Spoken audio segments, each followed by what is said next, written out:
Hi, and welcome to Love on the Autism Spectrum Season 2. If you're a regular listener, please feel free to jump to about the minute and a half mark to skip this introduction. If you're new here, I want to say I'm your host, Barbara Lazzaroni, licensed marriage and family therapist, neurodivergent coach, and creator of the Neurodivergent Spiral of Life. Please call me Blaze. All my friends do.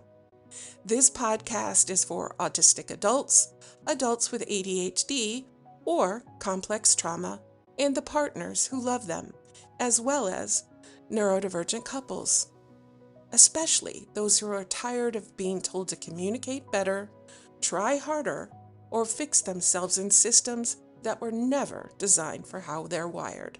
Here, we slow things down. We talk about real relationships, real nervous systems, and real life without fixing, pathologizing, or rushing your process. I bring clinical experience along with decades of lived relationship experience to create a calm, emotionally intelligent space where nothing about you needs to be defended, explained, or justified. Each episode is an invitation to understand yourself, your partner, and your patterns with more compassion, clarity, and choice. We make lots of room for nervous system safety, emotional truth, and the patterns that actually shape neurodiverse relationships without blame, pressure, or performance. This isn't therapy advice.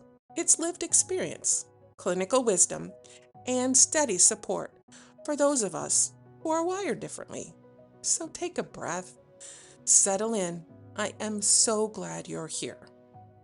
And just a quick note before we dive in. This podcast is for reflection and education, not therapy. Licensing doesn't create a therapeutic relationship, and I'm only licensed in the state of California. Any client examples I share are purely fictional, and all of the tools or stories are meant to support your self-reflection, not replace personalized care. If you're in crisis or need immediate support, please reach out to a local professional or call 988 in the United States. Okay, now let's get to today's episode. Hello and welcome to episode number 8, entitled When Fight is Really a Cry for Safety. So let's slow down together here. Today we're going to talk about a stress response that carries a lot of shame, especially in neurodivergent relationships. This one is fight, not just anger, not just yelling, not just bad communication, in air quotes. However, it's the moment your nervous system mobilizes because something important feels at risk. Let me just say that again. This happens because something important feels like it's at risk. Many times, that thing that's important that's at risk is you and your relationship with your partner. So, for many neurodivergent adults and couples, fight is the response that gets the most judgment from partners, from therapists, and quite frankly, often from ourselves if we're fighters. So before we go any further, I want to say this clearly. Fight is not a character flaw. Fight is not a lack of emotional maturity. Fight is often a cry for safety. We're going to talk more about that as we go along. So I want to share a story, like a familiar individual experience. Somebody I once worked with said to me, I hate who I become when I feel cornered. They described moments where their voice got louder, their words sharper, their body was tense. It felt like buzzing. And then afterward came the crash. Shame, regret, self-blame. Ooh, this one is super tough, this stress response. They believed something was wrong with them. And when we actually slowed the moment down, what became really clear was this: their nervous system is not trying to hurt anyone, it's trying to stay present.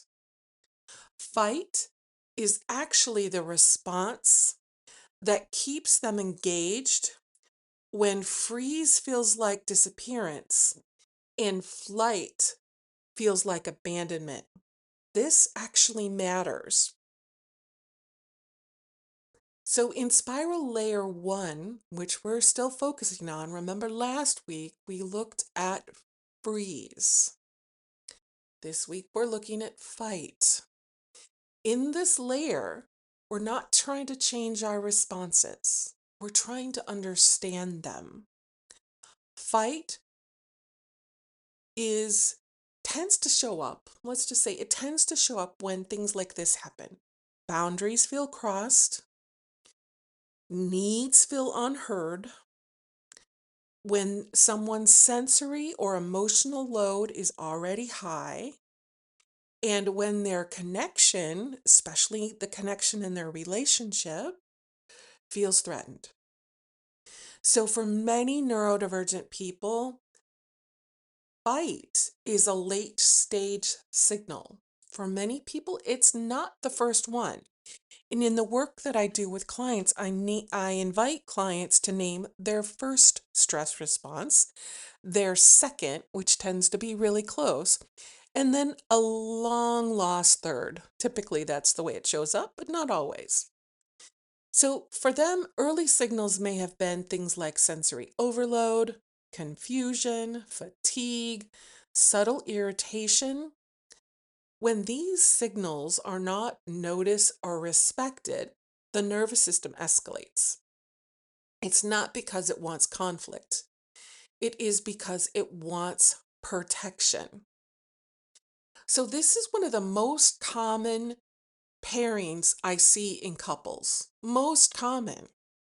One partner is the fighter, the other one is the freezer. Okay, and this is very stereotypical. And I want to, put that disclaimer in there. But many times, remember, when I hear the word but come out of my mouth, I want to change it to the word and. So, and what tends to happen many times is the fighting partner tends to be um, a woman. And the woman in the relationship may be neurotypical or may be neurodiverse. And many times it shows up in women because the fight response shows up more in people that are carrying the emotional load of the relationship. And the other partner, many times, typically the male, is the freezer. Okay, they're not carrying as much of the emotional load. They're carrying other loads. Okay, maybe the financial load, maybe the spiritual mode, maybe the logistical mode. Many of my clients carry the logistical load of the relationship. So what's happening is the fighting partner is actually trying to stay connected, to be heard, to resolve the threat. The freezing partner is actually trying to stay safe, to reduce their stimulation, to avoid escalation. Wow, this is intense. As a therapist and a coach, as I watch clients be in this place and having experienced it myself in the past in my relationship, and even sometimes now in my relationship, let's be honest, it happens less often, and yet it still happens. So the one partner that is escalated, they're actually wanting to stay connected. They're wanting this connection to happen. The other partner, in this case, the freezing partner, is trying to stay safe. And without looking at this relationship from a nervous system lens, both people feel hurt. So the fighting partner feels ignored and dismissed. Okay. And usually what happens is they're dismissed many times by a therapist. Like, you should not be berating your partner like this. They're literally dismissed, told they're bad, they're broken, they're wrong because they're so verbal. And yet, what they're really trying to do is resolve the threat. Oh, it's so yummy and delicious when we know this. That's what that person is actually, I'll use these words in air quotes, fighting for in the relationship. And the other partner feels attacked or overwhelmed. So, actually, what they're fighting for is safety. So, it's just two different ways of seeing the situation via our nervous system. So, the story quickly becomes, the one person, you're too aggressive, the other person, you're too withdrawn. And when we reframe this whole situation through the spiral awareness, something really shifts. Both partners are actually protecting a level of safety simply in different ways. In different ways. And that reframing alone can reduce years and years of blame that happens in relationships. It's like, really, when we start to understand this in a relationship, we can say to ourselves, oh my gosh, I'm not crazy. My partner's not crazy. We've just been doing this forever, for the since the beginning of our relationship. So from a nervous system perspective, fight is a mobilization response. It actually brings things like increased energy. You could actually feel your thighs like feel activated, like you want to run. You'll notice faster speech. You'll notice stronger emotion. You'll notice urgency either from yourself or your partner. So, for neurodivergent nervous systems, especially those shaped by chronic misunderstanding, fight can actually become the primary way to exert some level of existence. It says to themselves and to their partner, something matters here.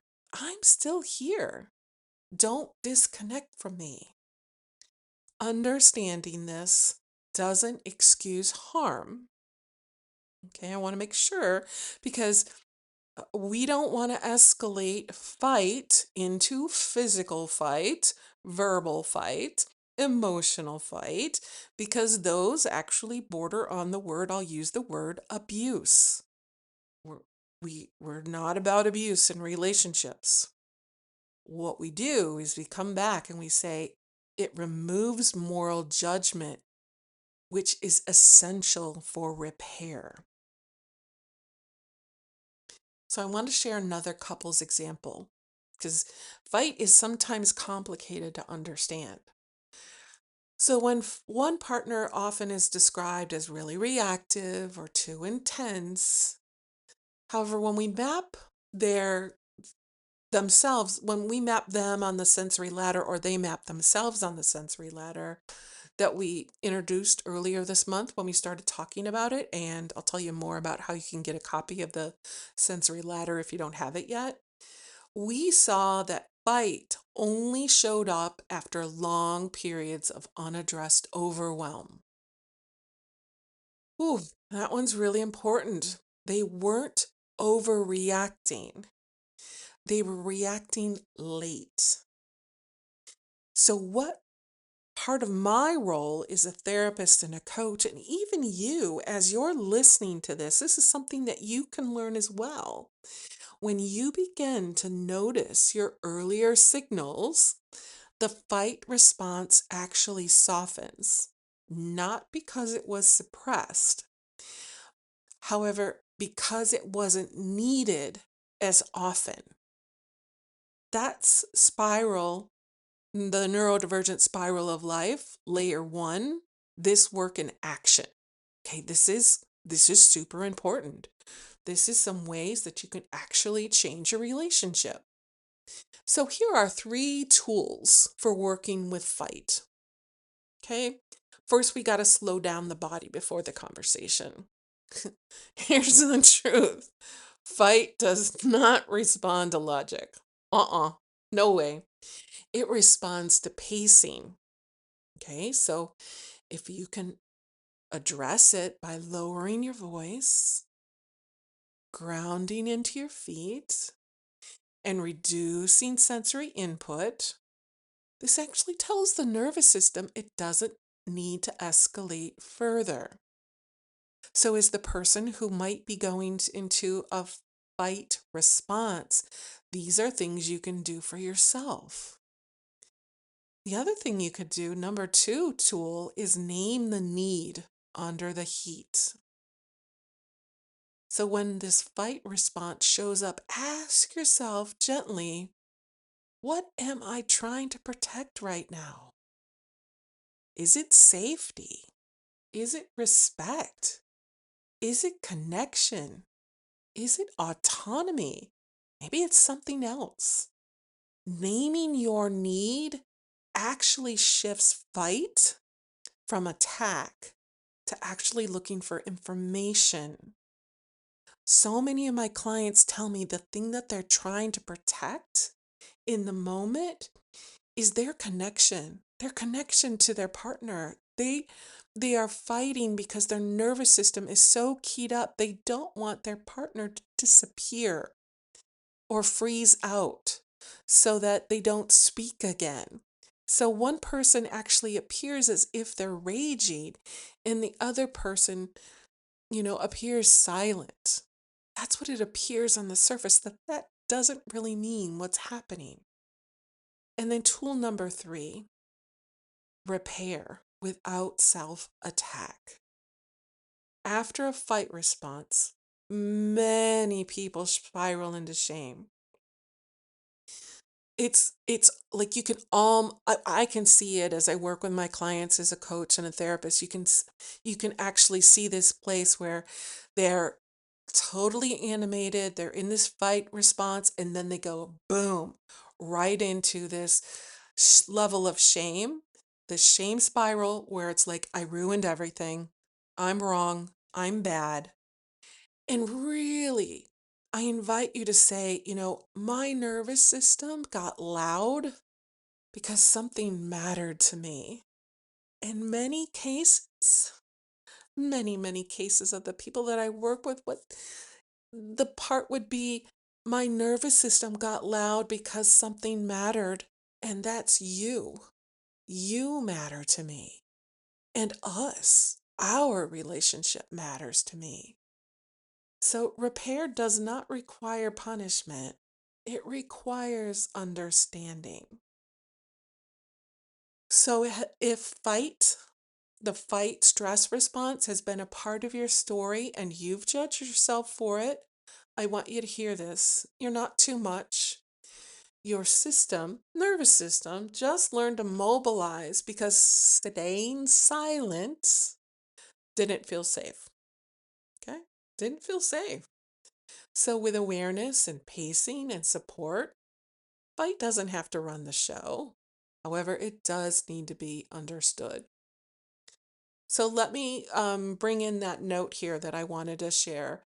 If this episode resonates, I've created the neurodivergent spiral of life. This is what I use to work with my clients individually, both my therapy clients and my coaching clients. We're just trying to do some psychoeducation, learning how to be ourselves and our bodies and what our body is actually doing. Because my goodness gracious, all of us are just checking the human box. We are. So if you'd like copies of this handouts, just go to my website, click on the email list, join my email list, and I will send you layer one of the neurodivergent spiral of life, where we focus on safety, identity, and self-believability. So at this point, I've created 3 nervous system aware tools. I've got the pain awareness zones, I've got the sensory ladder tracker and ritual builder, which we're talking about right now, and then another tool called When I First Felt Different. And this is, all 3 of these are great for people that are neurodivergent partners and or individuals.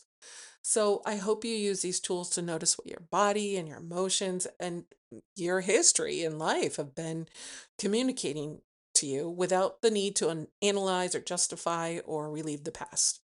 They're just designed to help you recognize the early symptoms of overwhelm, to slow it down, to slow it down. So we don't have to judge ourselves. Okay, so that's the first thing out there. And if you're listening and you want to go deeper and want to consider maybe working with me as an individual or as a couples client, feel free to book a free clarity and connection Zoom call. It's a free 20 to 30-minute session. We'll talk about what your needs are. I'm also offering an upcoming group in March of 2026, specifically for women. It's called Tired of Holding It All. So it's for many of the women who see themselves, believe it or not, as the fighters. And they're not fighters because they want to fight. They take up that mantle of being more of a fighter because they are so emotionally connected and want this relationship to work. So if you're interested, go check that out on my website. You'll see it's called a private podcast under podcast. You can sign up for that and you can learn more about it. It's a free 5-session podcast. You can listen at your own pace. And if you're interested, you could sign up for the women's group that's upcoming in March. If not, it's totally yours free. Okay. So I want to say this again. Mm, Fight doesn't disappear when people feel shamed.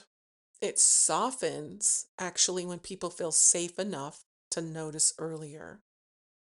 So when our early cues are respected, specifically those body cues by both yourself and your partner, the nervous system, it does not have to yell. It doesn't. Mm, that's not control. That's actually trust. That's trust within your body. You can trust yourself.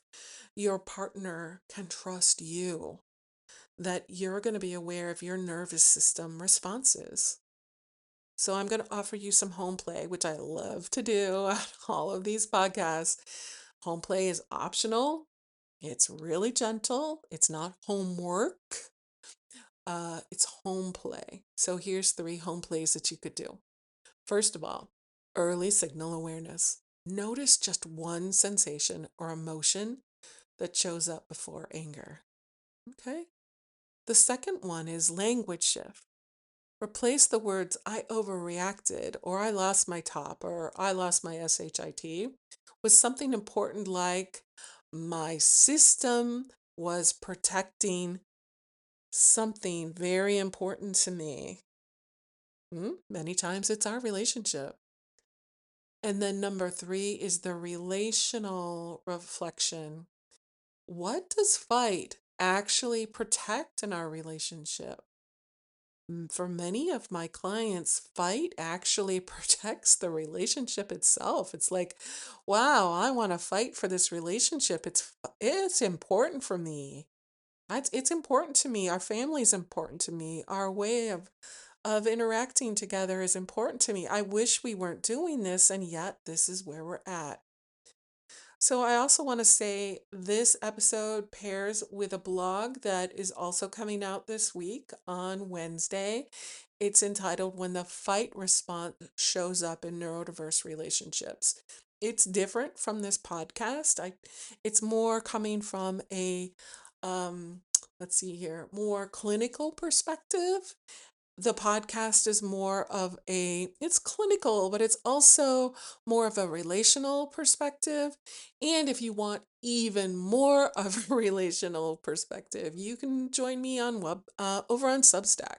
I just started a Substack and it's let's see here, it's blazelazaroni.substack.com, and you'll see Love on the Autism Spectrum over there. And I'm including short pieces about what it means to be in neurodivergent relationships, what it means after you get a diagnosis, and also just some of my personal musings, poetry, writing about, some of the challenges I've faced as a neurodivergent human. So if any of those interest you, please go and look at them. I'm trying to give people a lane for them to follow whatever works for them. So let me just wrap up this sentence, this session, this podcast. Oh my gosh, my words are kind of crazy today. I'm smiling as I'm looking at my microphone and thinking of all of you listening to me right now. So sorry, I'm kind of tripping over my words. And yet, sorry, not sorry. I'm human. We all make mistakes. Okay, here we go. Fight is not the opposite of love. Often, it is love trying to survive, right? It's love trying to survive. I love that. It's somebody in the relationship really wanting, I'll use the word fight in air quotes, but they're trying to fight for the relationship. They're like, I want to be in this with you. Come on, join me in this dance. Yeah, it's a dance rather than the fight. All right, I'll see you next week. I'm so glad you're here.